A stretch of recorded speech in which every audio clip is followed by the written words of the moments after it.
Did a sponsor steal one of the Motor Trend cars?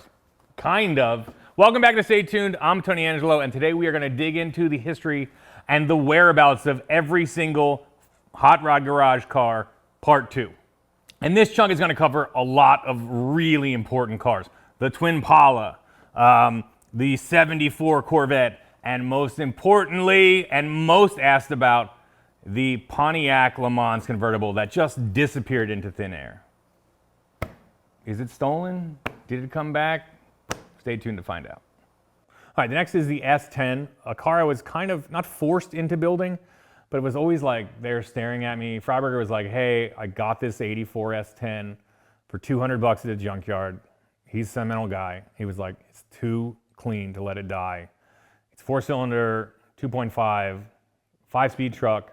If you ever want to do anything with it, it's just sitting there. It was an ugly brown, but again, like very solid. And I get it. Don't let it die. But I always, mini trucks didn't do it for me at the time. I didn't understand, you know, the attraction to them. Finnegan, obviously a huge mini truck guy, but I didn't get it. And Tech Center Kalen had an S10. I just didn't love them. So this was a car I didn't want to build. Mikey P was like, let's do a high schooler build. I said, what's a high schooler build? He was like, you know, high school kids can scrape up $1,000 or $2,000, do something cool, take whatever they've got, whatever they've been handed down. You've kind of been saddled with this S10. Let's pretend like that's the deal and try to make it cool. And I was like, okay, let's do it. We got a 4-cylinder, you know, single cab, manual steering, 5-speed truck.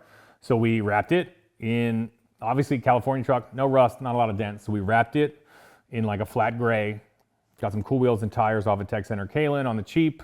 Did like 275 60s in the back and I think 195 60s in the front. On some 15s, we did sway bars, lowered it, and got like an ANSA or pace setter cat back duals, like, you know, fake duals, because 1 into 2, 4 into 1 into 2. And honestly, I was like, this truck is pretty cool. Not bad. It's got kind of a vibe, you know, it's incredibly slow, but all in all, drives okay, pretty fun. Then we did an episode 2. This is when I fell in love with this thing. So we take that exact truck, we get a Vortec 350. So if you do a little bit of work to a Vortec 350, you can make about 375 horsepower. If you take the spring seats and you manually just machine them down with a drill, you can get about 480 or so, 490 lift out of them. You make about 360 horsepower. Drop that and a turbo 350 into that thing with a lunchbox locker, and it just became one of my favorite builds ever. Because it is a little muscle truck. You know, it's fast. It was like probably a high 12-second truck. We had no money in it. Super awesome, handled great.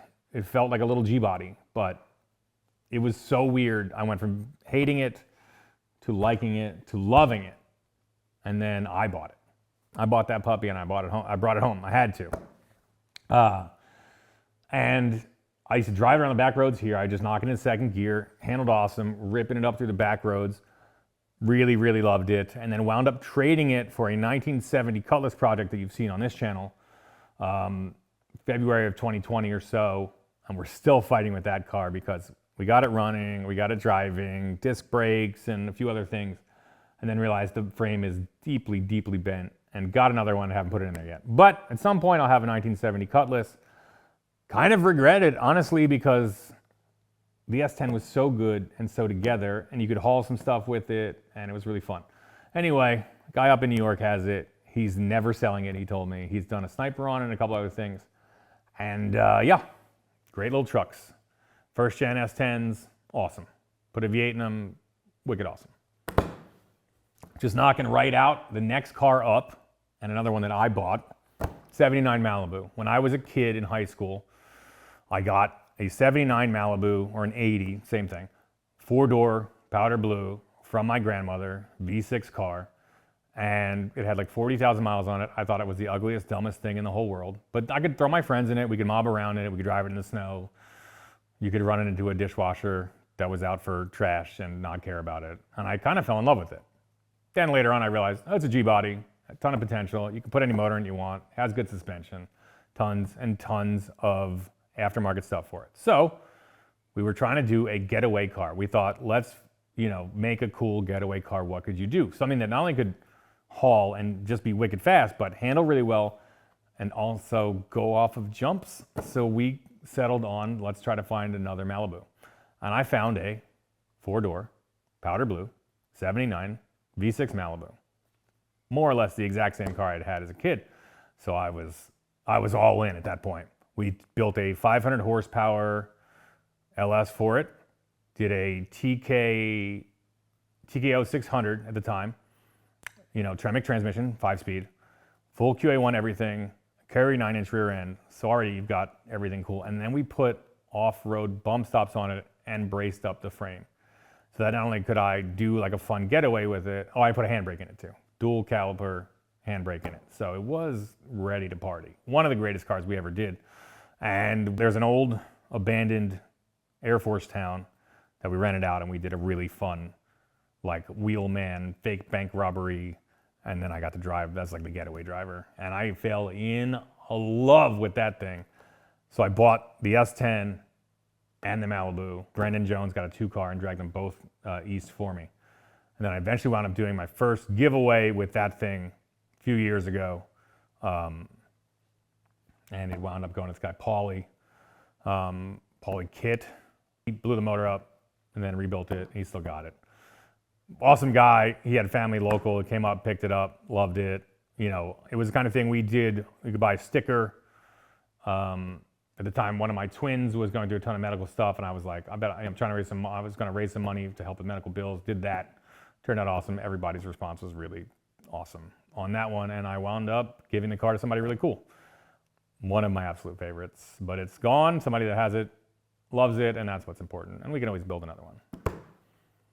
Yes. Next up, the 4-eyed fox. We got an 85, so the last year of the carbureted Fox body Mustang, black, straight. I think we paid $3,800 for it. Fox body Mustangs, there's one right here. It's got a V12 in it, a little different. But cars I hated as a kid, thought were awful, thought they were only owned by weirdo jocks, thought they weren't fast because they're not stock. They have 190 whatever horsepower, bunch of torque, then they fall on their face at 3,800 RPM. Not my favorites. But guess what? After 20 years, after high school, I realized rag and pinion, 4-link rear, great size, not a huge bloated 80s car, handle well, drive well, affordable. The V8s come with a good rear, and you can put anything in them. And you can make a bunch of power with a small block Ford. So they do make a ton of sense now, and there's a reason that they're so popular these days. So we bought one to sort of show the same thing off. We said, let's go, like how much does a modification really give you at the track? We rented Famoso, the local drag strip that's up in the desert above Los Angeles. We brought out all the usual suspects, I think, exhaust, intake, a bigger carburetor, a distributor, and finally a camshaft. And to be honest, we didn't get it to go any faster. We put one thing in, it ran like 14s. Every time we did something, it just kind of, it was either a little bump or it got worse. And what we realized, sometimes you have a great idea and it doesn't work out because the constraints of TV. We're at the track, we're trying to make power with this thing, and it just got worse and worse. I think we might have even put heads on it, and we couldn't go, we like knocked, a quarter second off.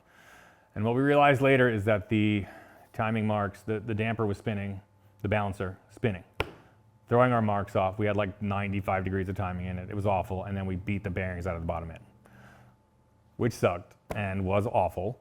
And we took another crack at it. We got an ATK long block, bone stock, put our top end package on it, dialed it in this time, took it to the track and put 373 gears in it, and then took off.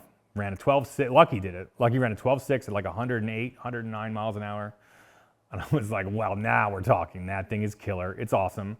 It didn't get to show you the 11111, like, a little better, a little better, a little better. It was, but it did turn out fast and it did turn out really fun. It was a high winding, really fun car. And I got to drive it. For some reason, we were doing something at Willow Springs, which is like 2.5 hours from Famoso through the twisty desert roads. And I had the windows down, radio was broken, I'm sure, and driving that thing over there, I had an absolute blast. So, wicked fun car. I tried to get my buddy Vaughn to buy it, Vaughn Gittin Jr. I was like, we got this Fox body coming up, you should get it, because he's a Ford Mustang guy. I don't remember why he didn't get his hands on it. He passed on it, and then somebody else bought it, and I'm still kicking myself because I'd love to have that car. 56 Chevy. So we found an old 60s, like street stock drag racing Champion. It was a 56 Chevy. We wanted to keep it, basically get it to do what it did back in the day, which is run like 14.9 with a hotted up 265. So we got a 265, we got a 3-speed, put a little extra cam in it, like we think they probably would have done back in the day. We just put a 327 cam in it.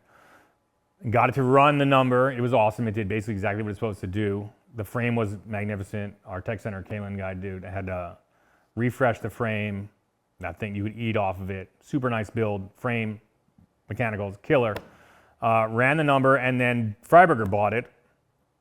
Not as sentimental as us, I guess. Tore the body off, threw it in the woods. Got a much nicer 56, put it on top, and then put a bunch of nastier and nastier small blocks in it. That's what he calls his field car now. And it's a good car. Good car. I drove around LA a little bit with 3-speed and my arm out the window for all the signals, you know, left, right, stop. Very cool. But Freiberger's got it, and I think he still has it. After that, one of our weirder projects, but I'm really glad we did it. Went to an auction in Compton, bought an SL500 that ran and drove. Pulled the V8 out and jammed in a 2JZ, which is a thing that strangely was very easy, kind of fell onto the mounts. Then there was some weird conspiracy theory that the people that designed the 2J were also the people that designed the inline 6 for Mercedes and whatever, which I don't think is super out of the world. There's all sorts of weird stuff that happens, and you just got to figure, like transmission manufacturers. Did you know that you can bolt a second gen turbo RX-7 transmission to a 4G 6.3 Mitsubishi motor and turn it sideways and make it rear-wheel drive? You can. Who figured that out? Not me, but I think it's the same thing. You know, they say, look, this is what our bolt-up pattern is. Can you make your motor that way or get with some engineers, blah, blah, blah. That's how it goes. You can bolt a 2JZ into an XJ if it has an ASIN AX15 manual transmission. Weird, right? Does Jeep/AMC have anything to do with Toyota? Nope. How did that happen? I don't know. I think, anyway, there are realities where parts bolt up to other parts just because of the sort of larger corporate manufacturers saying, oh, we have this available. Can you make, you know, we have this transmission already dialed in, make your thing fit. So I think whoever built the one motor had something to do with the other motor, and it literally bolts right into that car. We did 4L60 and an adapter plate just to keep it automatic. Didn't work out great. I think the torque converter could never handle it. Awesome car though. We got to rip with a Ferrari, my buddy's Ferrari, all over some of the, like where they shot part of The Usual Suspects, that one thing where there was that big meeting and they flicked the cigarette. We were there with my buddy's 348 and got to drive that thing around. Anyway, super fun. We did kind of a Miami Vice vibe thing, ripping each other, like chasing each other around. Very cool. And then Wiley bought it. Wiley is now on Dulcich's channel all the time. He started as a PA, then a shooter, then a drone guy. Big hulking sweetheart of a guy. And Wiley has picked up a few cars. You'll hear a couple more probably. But he bought the Mercedes and then he sold it to our boy Mike Russo out here. And we put a CD009 350Z 6-speed in that thing and got some ripping done with that out here. So it's still around. Russo has it. It doesn't have reverse still. If you watch that episode, I don't know. Not my problem. What's next? The C3 Vet. This is an insane story. I wanted to go out and buy a C3 Vet and do something cool with it. 74 is the last year you can get away with not smogging a car in California. So I bought 4-speed Vet out of Arizona, brought it out, a couple $1,000, absolute steal. You know, they're not super beloved or very valuable or sought after. So I got it for a few $1,000, brought it out. We built a big block for it, Gen 6, slapped a cam in it and some heads, made 475 horsepower probably, and started like really digging into this thing. You know, we did a full-on wide body, like a 69 body conversion with some local guys there. We got it painted, giant wheels. I mean, just sick. There was suspension and brakes already refreshed on it. I don't think we did too much to it, but I have had that thing around some gnarly turns in the desert, flying. Really fun car. I did an episode with Dulcich with it. He loved it. He's a big vet guy, and it was awesome. And around that time, I was pitching this EV swap. I was like, I want to build an EV muscle car. How can we get that happening? What kind of budget do I have for it? They were really like not opening up the purse strings for that one. I don't know if they'd already seen Project X on the horizon and they didn't really want to focus or get behind our EV project. But I wanted to buy a Dodge Charger because, again, it's fun to have a cool name, and I thought a battery charger would hit pretty hard. It's a battery charger. Get it? Battery Dodge Charger. And I wanted to buy the good one, 68, 69, 70.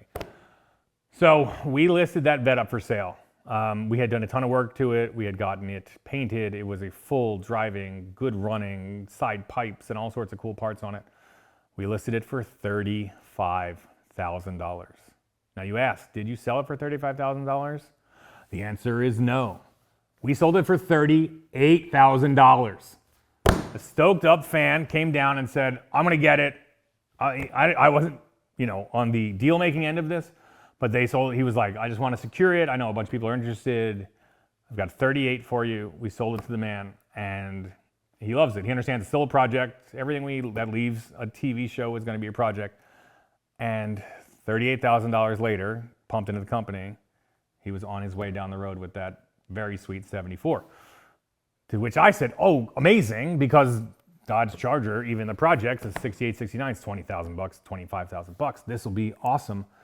Can I spend this 38 grand? To which they said no, to my surprise. No, you can spend like $20,000, and it kind of all fizzled and it all went sideways. We never had the money to do it, and we never did an EV project, and now at some point, maybe I'll do one. I have a torn out Tesla in the back here, and we'll see.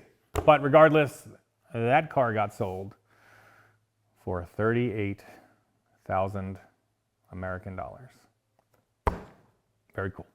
Okay, next up we have a 71 Sedan DeVille, 71 Cadillac Sedan DeVille. I wanted to do a big body, kind of slab side car on bags, but with LS and some power. I was super pumped on the dudes in the South racing their cars. I thought we'd do something kind of in that vein. I had my buddy Brendan Jones, who was in town. I was in Pennsylvania. Check out a car. It looked nice. I think it was $6,000 or $7,000. Interior looked like a church pew. It had actually looked more like my Italian grandmom's South Philly couch. It had all the inlay. Sick. Teal on teal. Nice driver. It had a 472 in it. My guy Brendan drove it around. He said, runs good, feels good. You should buy it.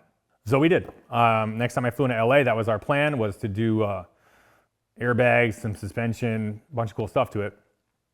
Lucky and I hop in it, drive it a mile, and the motor lets go. I didn't even hammer. I was legit, look at me. Trust me. I have blown up all sorts of cars. This was not from abuse. I just tooled it around, started knocking, we were bummed. It sucked. And then we decided, okay, now what are we doing? We're gonna LS swap this puppy. So we got ourselves a 6-liter out of one of the old drift disc projects that nobody cared about anymore. Stuffed it in there. Wait, no, that can't be the first thing we did. It doesn't matter. Anyway, we wound up doing an LS swap in it. It's a little bit, because of the way the sump is and whatever, I think we had to get a GTO pan, some weird headers, make it all fit, but we did. And after that, then we were able to do the airbag, suspension, big wheels and tires, and it turned out killer. Just a ton of style, big old boat, super, super cool. And it wound up getting sold to our longtime director, Haven Lamoureux. Lamoureux? It's French. One of the best dudes ever. Love the dude. He had been on the show forever, not a super, super car guy, but totally gets it. And bought this thing and started driving it around LA as all the time. So it's his, he's still got it. We started calling it Cecil B. DeVille because he does film stuff. Anyway, awesome car. One of the directors bought it. He still has it. You can look up Cecil B. DeVille on Instagram and follow along with that thing's exploits. It's one of the coolest things we've ever done. Okay, next up, we have a turbo coupe, which is this was an 83 Thunderbird turbo coupe, 2.3 liter, the Pinto motor with the turbo. And we wanted to see if we could make the kind of power that a new EcoBoost makes. So we did a bunch of cool upgrades. I love those cars. When I had my Malibu, I also had a Thunderbird, another family hand-me-down. I had an 83 V6 3.8, not great, but it would spin the tire if you pushed it up against the wall and then just let it go. So wanted to do another one. We wound up making 275 the tires, I think. Very cool, super fun car. And that one was gone in a flash. We turned around and someone was hitting us up. Hey, I bought that thing from Motor Trend. I'm driving it. I really wanted to get my hands on it at one point. It just didn't happen. It wasn't offered up to us, and it was gone to a fan or a local guy who was then immediately taken to the track and having fun with it. So cool. I didn't want to do more episodes on it because it would turn out wicked. But again, that one was long gone. No big deal. Yes, that brings us to another one of the raddest cars we've ever done. The Twin Pala. I didn't come from doing LSs in drifting. I didn't have a lot of LS swap experience when I started this gig. I knew old V8s, I knew rotaries, I knew 4-cylinders, I knew diesels, and somehow I was the only hot rod guy who didn't know LS motors. So in my starting to search for them and learn more about them, I kept seeing all these LS4s. Why are LS4s $300? Nobody wants them? I don't understand. It's still a 5.3, it still makes a bunch of power. And then I learned they're front wheel drive. They're totally different. And you can't do anything else with them except if you bought one of the cars that came in, the Grand Am GTP, I think, the Impala SS from 06, I theorized, wouldn't it be cool if you just took the entire subframe and put another one in the back? Buy two cars, make one car, 16 cylinders, all-wheel drive. Pitched that for a while. I was told Dirt Every Day kind of already did a two-engine thing. This won't be the same, but I am nothing if not annoying and persistent. And so after the 45th time I asked to do it, when we were looking for, I think, East Coast episodes during the pandemic or whatever, they let me do it. So I bought one halfway decent 2006 Impala SS, one absolute disaster, possibly stolen Pontiac out of the hood, tore the guts out of the Pontiac. We made a subframe cradle. Colin Wolf mostly made it, and got it bolted in. And then Lucky came out and we started rocking. We got it running and driving NA at first, already an absolute riot. Incredibly fast, terrifying, all over the road, trying to kill you the whole time. So all in all, good fun car. And then we had the good idea to put turbochargers on it. And we did that.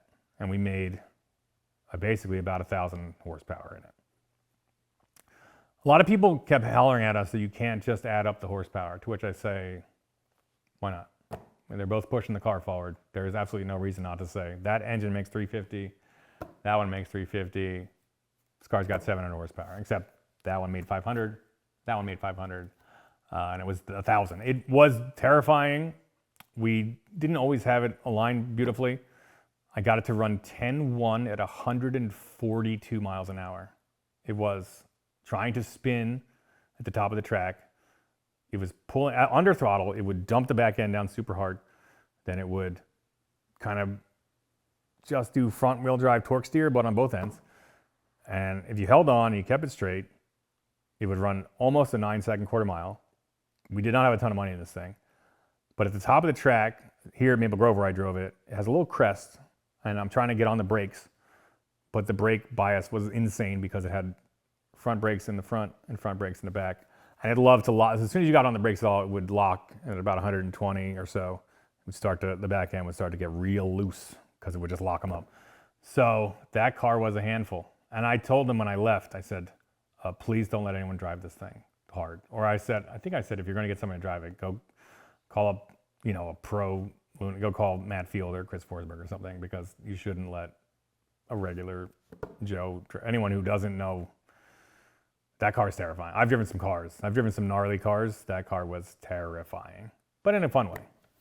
Oh, let's talk about what happened to it. So after I left, I think they also agreed, let's not let anybody drive it. They were going to literally scrap it, is what Freiberger says. And we'd much rather, both of them hit me up, Finnegan first and then Freiberger. And they're like, we're going to desecrate your baby. We got to cut it up. We're going to use it for the next sort of rear engine pickup truck thing that is eluding me right now, whatever they called that first one that got stolen. The Maserati, yes, that's it. So it's going to be the next Maserati, but with a V8 in the back and a turbo. So they did it. I don't think it turned out awesome, but it did happen. And then the rest of that car went to the scrapyard, which is kind of a bummer, but it happened. Out of my control. I do love the idea of someone in a literal junkyard walking up and being like, what is this? I guess you'd probably think it was like a movie car or some weird stunt thing that like a guy sat in the back of and drove or something. Where they drove it backwards, who knows? But all in all, really fun project. Turned out pretty cool. Okay, after that, we did some dirt track racing out here.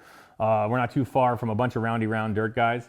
We bought a Nova with a Monte Carlo front end. It was a total disaster, but we put it together, got it running, took it on track. It kept throwing the belts off in the when I was trying to qualify and like be in the main heat race.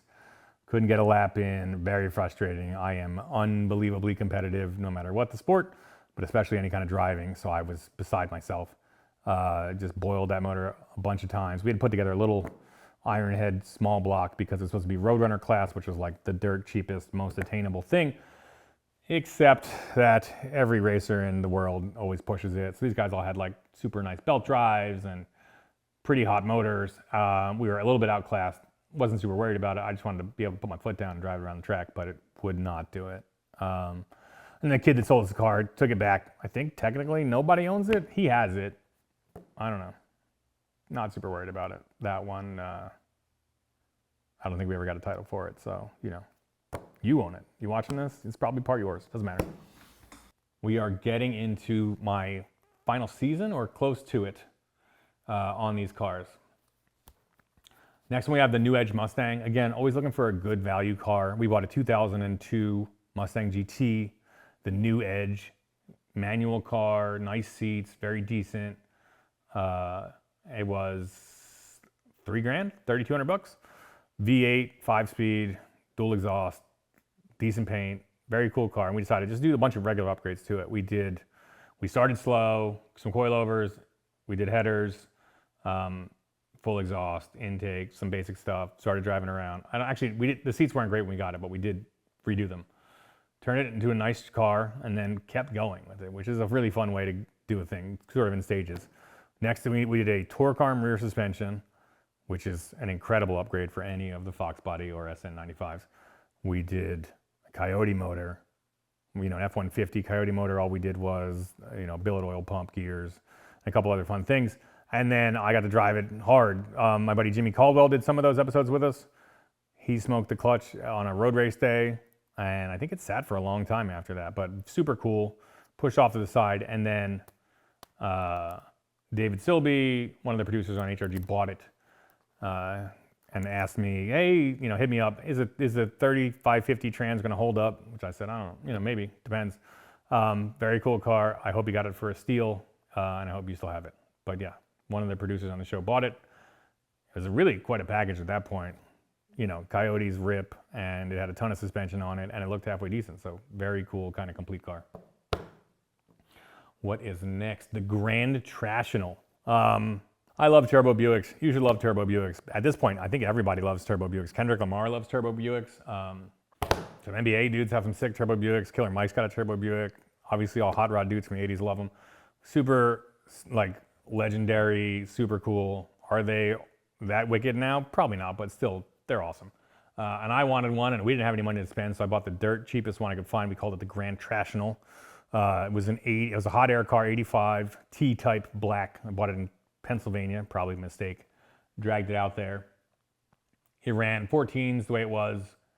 We wanted to do a bunch of upgrades to it. We found a ton of rust. Lucky and I replaced the entire T-top panel. We pulled a bunch of Pennsylvania license plates out of it, and it was kind of a mess. And, turned it into what we thought was a cool car, but it never worked. It never worked. We've got an intercooled motor, an 87. Dropped it in there with a better turbo and a bunch of other stuff, put Holly on it, and it just never worked. It just never made the kind of power it should make. It fell off, it died. I know they kept working on it. And I know that was a car that was still hanging around when the doors closed. So, kind of a mess. I know who has it. I'm not sure if I can tell you who has it, but somebody has it. Somebody you know. One of these YouTube guys. The T-Bucket. So I like old cars, but I never really liked really old cars as a kid. And we wanted to get into one. We found a cool T-Bucket. It was a 29 Ford T-Bucket, like as old as it gets, basically. Had a cool, it was a real old frame, legit. We did a bunch of stuff to it. We put a small block in it with a cool triple carb setup and had a lot of fun with it. Took it to the desert, ripped it around, had a blast with it. We called it, I think, Guac and Roll at one point. Very fun. And then that was another car that hung around, did a bunch of cool things to it. I like to learn about them. What I learned mostly is that they're incredibly small. When you sit in one, if you're a grown man and your passenger is a grown man, you might as well interlock your arms because it's super tight in there. But super cool. Another car got blown out in the grand closeout, and Dirthead Dave has that thing now. I don't know what his plans are. I think if I just saw his Instagram right, he was just posting about it. He's doing a bunch of work to it this week, so go to the Dirthead shed and check it out because you'll be able to catch up with that car, but he's got it. C5 Corvette, East Coast build, very similar to my C5 Corvette.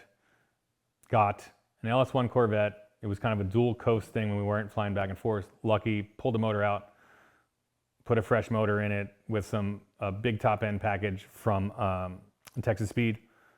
Made a bunch of power, sent it out to me. Then I did suspension, brakes, handbrake, seats, some Z06 seats, a bunch of cool stuff to it. Sort of very similar to my C5 Drift Vet now. It turned out really cool. I got to take it on track at E-Town, rip it around. I fell in love with it. Then I left HRG. I begged to buy it.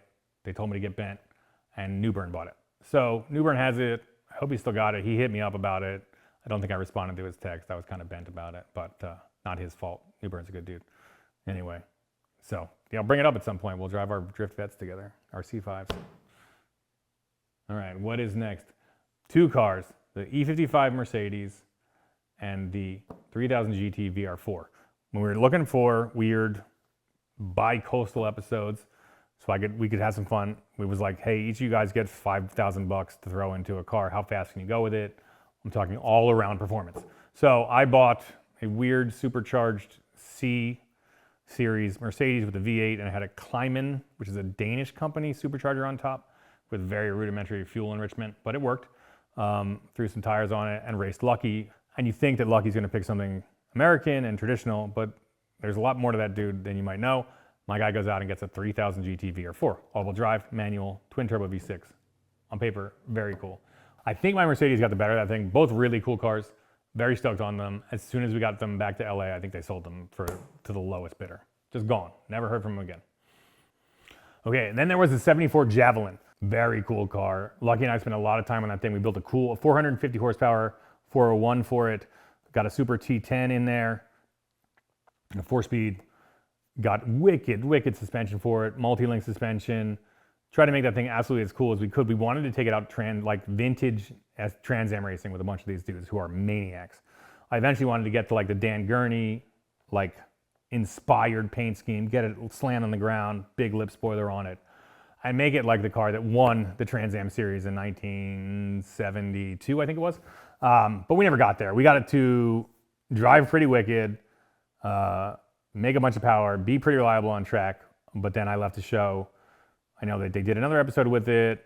They brought Randy Popes in to drive it at one point, but I think I think what happened was a lot of the cars that I did, they moved on from. So that got sold off again to Wiley, who still has it. Very cool car. I think he has it. He may want to sell it. But yeah, very cool. You know, the V8 alone, the way it made power was awesome. And the fact that we were able to get into a weird brand, learn a bunch about it. I love jumping into a new brand or something I've never done before, learn a ton about it, and try to make some power and try to make a cool car. And those things, I have a real soft spot for them. Maybe I'll buy it from Wiley. I heard Wiley's trying to sell it. Maybe I'll buy it. I don't know. Stay tuned on that one. That's a good car. The last car I did at my time in HRG was one of the weird ones. It was a 1989, I believe, Plymouth Voyager Turbo 5-speed minivan. They made these back in the day. They're super rare and super cool. I said, hey, buy this thing. They're awesome. Let's do some stuff to it. So we got it. It's got a 2.2 single overhead cam turbo, same motor that was in the Omni, the GLH, all that. You know, you can hop them up. You can make a bunch of power with them. You make 300 horsepower pretty easily with them. We got it shipped out. It was a little rougher than we thought, but I loved it. It was cool. We did a bunch of power upgrades. a bunch of just like kind of suspension maintenance repair, we'd call it maybe. Took it out, got to run it around a track, really had fun with it. And then when I left, I think interest in that thing fizzled pretty hard, and Mikey P wound up buying it. So that is it for my time at HRG. We're gonna dig in now to the Alex Taylor years, and I'm gonna make a call. We're gonna find out just who got the rest of these things. I'm gonna find out every single car. Let's go. Wait, I almost forgot. The most important car, this car is the single most asked about car of all time, and it's not even close. Our 1965 Pontiac Le Mans convertible. And it was a wicked fun car, but that's not why it gets asked about all the time. I'll explain everything. It was kind of butterscotch yellow, that pale yellow color, convertible 326 automatic car that we bought. Someone had let the rear fill with water for years and years, so Lucky and I did I would say mediocre job putting a set of quarter panels on it, and then realized we had a pretty solid car, and went on to build that thing up awesome. Pull body off frame. The frame got powder coated, braced up. We put QA1 all over that thing. Every piece QA1 makes, dual adjustable shocks, control arms, a Curry 9-inch rear end, a Gearstar 204R transmission in it. The 326, I think it might have had a mild cam in it. We put headers, exhaust, a sniper on it with a Hyperspark. I wrote up a little tune for the ignition advance. And it was an awesome, awesome little car. Some cool wheels and tires. And it was a killer, like little ground pounder, little fun street car, top down cruiser that actually handled really well. Shifted great, made some power, made some noise. Awesome car. We called it the little Monster, which I forgot about until 2 seconds ago. And we had grand plans for it because the interior was clean, now the mechanicals are done, and the body was solid. And we thought at the time the show was sponsored by a large tech school. We're not going to name names. And at the end of this season, Lucky and I drove it out to Denver. We drove this sucker, no top was broken, up through the mountains, through the Rockies into Denver, and delivered it there. And they were like, we're gonna take this thing and we're gonna make it look sick. We're gonna break it down, we're gonna clean up all of the body, and we'll use it as part of our curriculum this year, as we've been longtime partners. We'll pull it all apart, clean it up. There were some small fender patches that need to be made in the front fenders. You can't really buy those anymore. And it was gonna be cool. It was gonna get painted up nice. I don't remember, I think we're talking about a blue color, but it didn't really matter. The idea was we've got the mechanicals killer. Frame off, absolute ripper. Like I said, interior was nice, great cruiser. It really needed body and paint, and it was gonna be one heck of a good car. And we left it like that. We drove up there on the thing like full on Tommy Boy style. Both of us freezing because the top, I think it was gone. So it was ridiculous. But we had a blast. I drove up there, no problem. And we were stoked. We left this season like this. We just dropped this car off with these guys. They're gonna fix it up. They're gonna get after it, and they're gonna put a sweet paint job on it, do all the body work, and then we're gonna have one heck of a good car. And I think down the road we're probably gonna put a powerful motor in it. But we never saw it again. Never saw it again. And I think we lost that sponsor, or for whatever reason it didn't happen. But we sort of assumed, and we'd ask the company, the sales guys, hey, what's going on with our Pontiac? Like, is it getting done? Is it getting fixed? If we don't have the sponsor, are they still doing it? Everything was cool. Oh yeah, it's gonna happen. It's gonna be great. It's gonna happen. It's gonna happen. It was a year later. We still didn't have it. It started to be like, oh, we don't really know who owns it or what's going on with it or whatever. It got very sideways, very fast. And then eventually we got it back. I didn't get it back, but the Motor Trend Tech Studio got it back in pieces. Nothing was done. They'd taken a year and a half to tear it apart, do almost none of the body work, and deliver it back to us as a disaster. So that was a bummer. I kind of had my eye on that car. I thought maybe one day I would get it. My dad had always wanted a convertible Camaro, but I thought, oh, maybe I'll get this. It comes back, maybe I can buy it for a decent price and give it to my dad. He can cruise around. So that never happened because it came back with nothing done, looking probably worse than when we dropped it off. And everybody was like, I don't know what to do with this thing. And I said, look, we should acknowledge the 9 billion people that have been asking us what's going on with this project, that we led them on forever.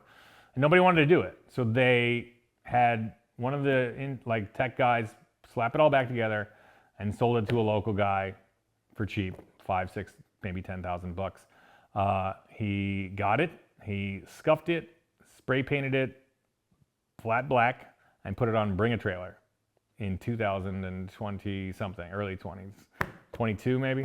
And yeah, I think it's sold for 17 or 18,000 bucks, and then has been off in the ether ever since. One of the most frustrating builds. I wanted to see that thing get even better, and I definitely didn't want to see it get torn apart and then sold and kind of thrown to the wind. But that's what happened. And yeah, that is the story. You heard it here. Let's do it. All right, so Mikey P has the fast track on the information on the cars after I left. Mikey P is doing his own YouTube channel. He has jumped in with both feet. It is called Saturday Garage. It's called Saturday Garage, and it comes out on Saturday. Saturdays. Yeah. Building your fleet of project cars, mostly hot roddy, some import stuff, some random stuff. It's, yeah, mostly 50s, 60s, 70s. It's what I can get done in a day because, I mean, frankly, I expect to get a full-time job eventually, and I would like to keep doing this, so what I can do in a day. Yeah, love it. All right, we're gonna go. Let me run through the ones I don't know, and give me some insight on these. So this is basically stuff.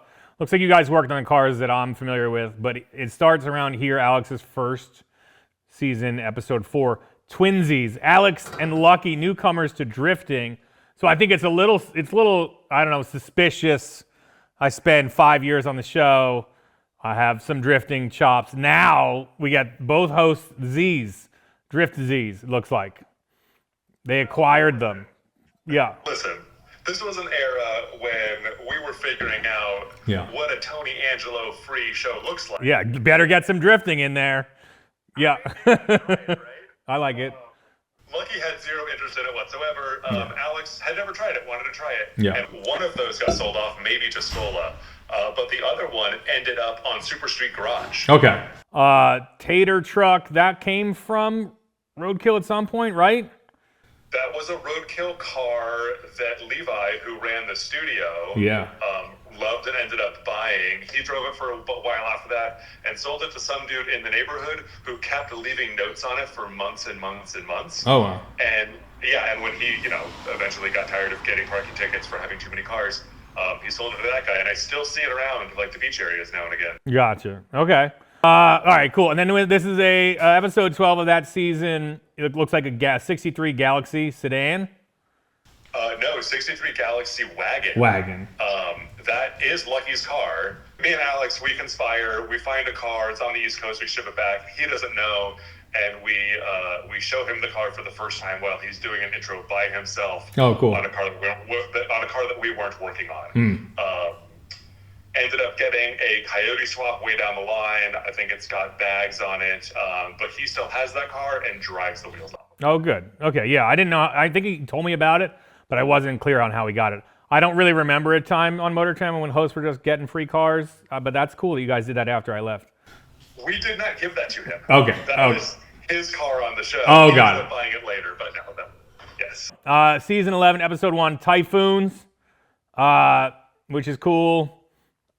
You guys got a Typhoon, a beat up one. David bought that, right? It was his baby, David Silby?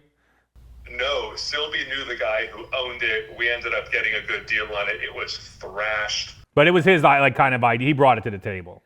David Silby, producer on HRG as of the last couple years.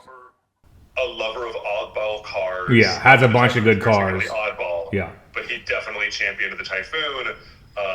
We found a super cheap one. It was fairly beat. New motor, I think new turbo. You did the new motor, new turbo in it? You're saying? Yeah. Yes. Eventually we did an episode called Spray and Pray down the line where we did a DIY paint job that worked out mediocre well. Yeah. I'll say this, don't use an inflatable paint booth ever. They don't evacuate at all. Yeah.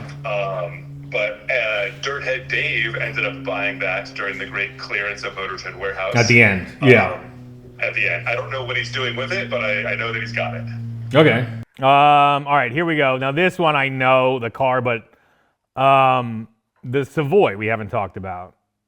So that was like really, as far as I'm concerned, like that's sort of the HRG flagship car after I left, more or less. Without a doubt, 100% it is. And really, from the beginning, that was always Alex's car. Yeah. Nobody else fits in it to move it around. Like, she's got to be there to drive it. Yeah. Her dad came in and did a ton of the fab. Dude, a ton. Built the entire chassis. Yeah. Called in local reinforcements that he knew to sort of do the floor tins and everything. So yeah, that really was always a tailored car. I was for the show and on the show, and it was ours. We owned it. Yeah. But in the end, rightly so, that went home with Alex. Yeah. But it's a 55 Savoy full tube chassis. A lot of glass. Is it all metal? Is there glass in it or no? There is plexi in it, but it is full doors, functioning doors, but full steel car still. Okay. Yeah. And then I know Alex bought that after the big, everything ended. Alex bought it, and she's actually, as we speak, just packed it up and is shipping it to Sweden to do a drag and drive over there in Sweden, which that's awesome. Seems like a lot of work for a drag and drive. We've got a million of them here, but that's cool. Yeah, that's awesome. Who the Burnt Reynolds? I know that Derek owns that now. I think that we just saw that at his place, which is like a very weird blend of like a bunch of super hot parts on it, but still a bunch of rust that looks like it got painted over. Like, I was kind of like, oh man, this car's pretty sweet. And then, everyone's always horse trading everything. And I was looking at it and I was like, well, that's pretty rough. You don't want it. No, I don't want that. You described it pretty accurately. Yeah.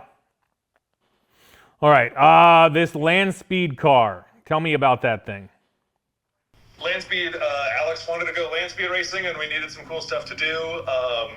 It is a 32? Yep, that's what it says. 32 glass body roadster. It was built already as a land speed car. We bought a pretty far along car, had no motor, no trans. Yeah. It was set up for a small block. We ended up putting in a flathead that H&H built out here. Yeah. And help me out here. It's a NASCAR Transit everybody uses for land speed.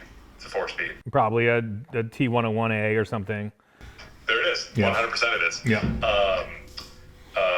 We have still never run it at El Mirage. The first episode we had it together with, or first time we actually had it out, did it at an airstrip because El Mirage was canceled. Yeah. The weather is tough, dude, at those sand spots, the salt flats.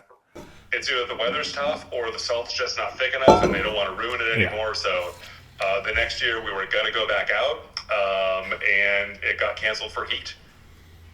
So it's still never run on the flats, but it is a rad car. Yeah. And that flathead specifically sounds incredible. That's cool. They don't, I know you can definitely make a little power with them, but it's pretty rad. It's not a lot. And who owns that thing now? Where'd it go? Alex. Alex has that too? Yes. Okay. Again, it fits Alex. Nobody else fits in that car. That's a good move. Be smaller than everybody and then have the car tailor built. See what I did there? To you, and then you're good to go, and then it's yours. Okay. Sweet. And then I think there's only a couple left. There is the Volkswagen. That's a Beetle, right? Like a Beetle. Yeah. Yes. What year is that? 70s? I want to say it's a 64. Okay. Something like that. We bought that because Alex, much like you, flew out here for every episode we were shooting. Yeah. And she was driving a little GMC Terrain company car, and it was boring and whatever. So she bought that while she was here as her local drive-around car. Wanted a cool car. Got it. So she bought that. That's always been hers, and she's got it back in Arkansas now and just cruising it around town. That's right. I've seen pictures of it in her little town on the main drag. Yeah, it's very cool. Season 11, episode 12 is titled "We're Gonna Lose the Shop." That's not something I've ever heard on our channel or anything. Pretty cool. Very original statement there. Awesome. Well, here's the original part of that. We were actually losing. I know. I'm just kidding. But yeah, this is the last one in the tech center. This was the last one in the tech center. Before we were homeless, even for the next couple of episodes. Yeah. There was like 3 episodes where we didn't have a place to shoot. But yeah, it was the last one shot in the tech center, and this was the introduction of my panel truck. Yes. On HRG, which was a really gracious move on my part, because we needed some creative. It was the end of the season. Budgets are running thin. Yeah. So I said, guys, I'm a nice guy. I'm a giver. I'm a Yeah. show. Yeah. Allow me to give you this car you don't have to buy, and you can. That Stroker 383 you have in the corner from Engine Masters that was recently shut down. Yeah. It's into the way. Just put it in the panel truck. We'll call it an episode. It costs you nothing. Yeah. That's a good deal. And then you wind up with a Stroker 383. That may or may not be exploded now. Check out Saturday Garage to find out. All right, man. Thank you so much for that. I super appreciate it. This is great information, and this should round out the video nicely. Always happy to help. If you need clips, let me know. I got them all. Awesome. Don't tell anybody. Thanks for that info, Mikey P. Go check out these are the channels you got to check out. Alex Taylor, Lucky Costa, Lucky's Garage, Finnegan's Garage, Fryburger. The new is Mikey P's Saturday Garage. Who knew that guy was good on camera? No idea. He's been sitting there behind it the whole time. I think he figured out a thing or two. Check him out for sure. Dirthead Dave, go check out the Dirthead Shed, and then Shifted is what they're calling Dulce's channel now. So go check out all my dudes and ladies. All right, that's it for this video. Please like and subscribe. Peace.